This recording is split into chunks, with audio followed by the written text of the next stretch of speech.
That was all you doing this. No, I can't. I promise. I get on. I'm not in training. I don't gotta keep doing all the while. He's pacing at his own pace anyway. That ain't a fast pace.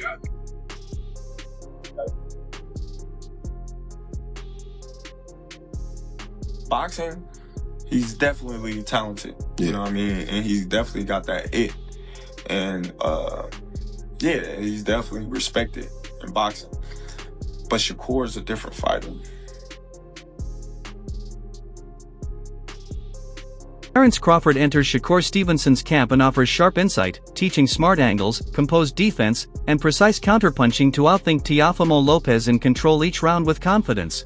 Yeah.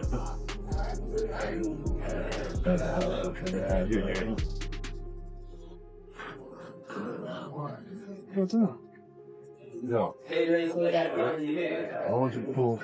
Good. Good. Stay in your rhythm, champ. Stay in your rhythm. Your rhythm, your time, your fight. Let's go. You trying hard? Good job. It's effort.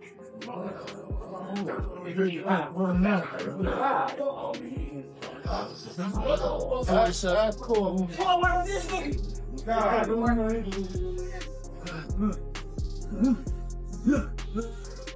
Shakur Stevenson pushes through demanding drills, refining his speed, timing, and defensive skills for the Lopez matchup, while Terence Crawford observes closely, analyzing every movement and shaping smarter strategies inside camp.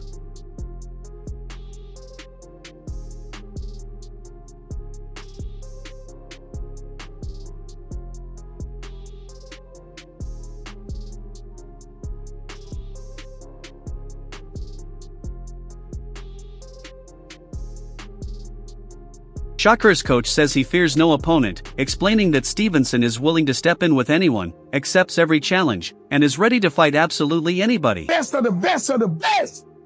That goes for everybody. Everybody. That goes for everybody. I don't put him at the pound for pound over everybody. Now you figure out whoever you think the best, be the best. Terence remains active inside Shakur's camp, offering brotherly guidance, sharing experience, refining strategy, and motivating him through calm, confident leadership. That know-it-all are the people that don't go very far. You gotta always be a student. You gotta always be able to learn and pick up things from this person, that person. It's a work of art. The sky is the limit with Shakur. He got the boxing skills and the ability to, do whatever he wants in the ring. And it's gonna be very hard to beat Shakur, with the skills that he possesses and the smarts. Terence Crawford praises Shakur Stevenson, highlighting his elite skills and sharp ring intelligence. He notes that some critics call Shakur boring, but few truly understand his talent, strategy, and technical mastery in every fight. Winning that. I got Shakur.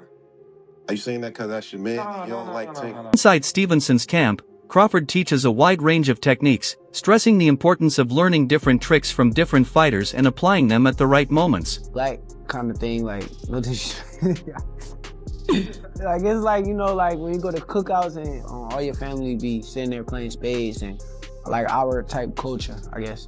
We whooping their ass in spades, but they up. Sean Porter sees the Stevenson versus Lopez fight as one Shakur can control, calling it his fight to lose. Porter explains that if Stevenson performs at his best, he can dictate both the pace and outcome. While acknowledging boxing's unpredictability, he believes Shakur's preparation and skill give him a clear advantage. Porter adds that the bout could be exciting and meaningful for the sport, potentially opening the year with a strong statement.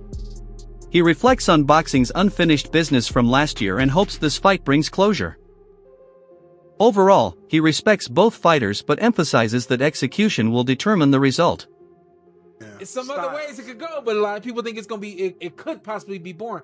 I don't think it's gonna be a boring fight. I think Teo knows he has to step up. I think this is his fight. I think it's Shakur's fight to lose. And what I mean by that is if Shakur doesn't operate, if Shakur is caught sleeping, something bad could happen. It's his fight to lose, but I think it's also Teo's fight to win. And what I mean by that is if Teo performs the way that he can perform, I know that's like an empty message, but we never know. All that said, like it could actually be a really great fight. I expect a great fight. And I hope this fight, I'm gonna let you go last because I respect you.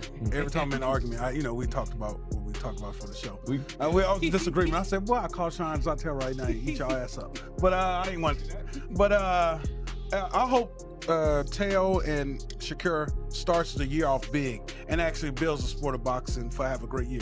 I felt like I was laying last year in sport of boxing. I don't know how y'all felt. I just felt like we had a lot of open stuff that didn't. 8. Interview. Tim Bradley explains that the most direct path isn't always the quickest or most effective in boxing. He emphasizes that when facing an opponent who stays on the center line and expertly controls distance, a straight punch might seem fast, but it isn't always the best choice. Bradley points out that many fighters assume the shortest route to the target is automatically the most efficient weapon, but this is a common misconception. He highlights the hook as a more strategic option, describing how it briefly appears in the opponent's line of vision, disappears, and then reappears, allowing it to reach its target faster than a straight punch in certain situations. Specifically, Bradley identifies the left hook as a potentially devastating weapon for Shakur Stevenson to watch out for, emphasizing how hooks can exploit openings and catch fighters off guard, making timing and angle just as important as speed. Sometimes the closest route isn't always the fastest route. You got a guy that likes to stay on the center line, a guy that's a master at controlling range. Okay? So many people fall into the understanding that because the straighter punch can get there, they believe faster, it's the shorter route to the target, that's the best and most effective weapon. No, it's not. It's not. So the one thing about hooks are in frame and then out of frame. In frame, check this out. Check this out. Back in frame. So that moment, that little moment where it's in frame, out of frame, back in frame, it gets to the straight line a lot quicker than straight punches.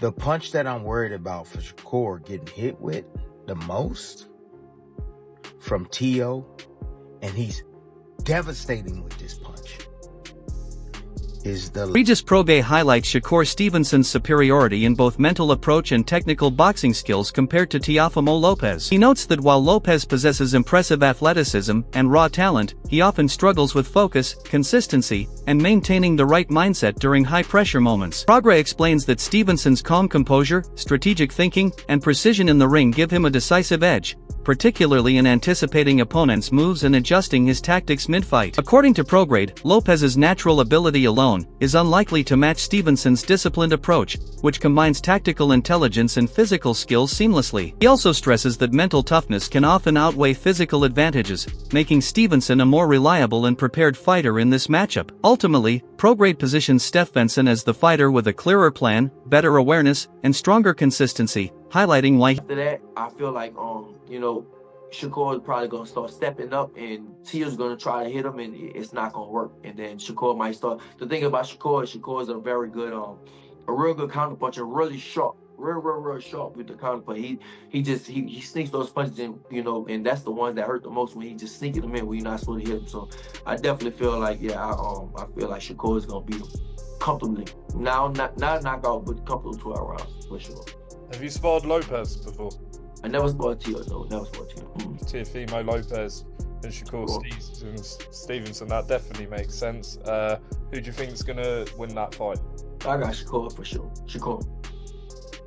Do you think he wins this comfortably, or do you think it'll be a close fight? I think he wins it comfortably. Yeah, I think he wins it comfortably. I think you know, Shakur. I think the thing is about Teo is very good athletically, but he's weak-minded. You know, you can see in some fights he struggles. Teo does struggle. You know, now he does come up for big fights. Lomachenko, he came up. Josh Taylor, he came up. But a lot of fights, man, he struggles. And, you know, he does struggle on a whole lot of fights and stuff. Like, I think he looked good. Yeah, he looked good against Barboza.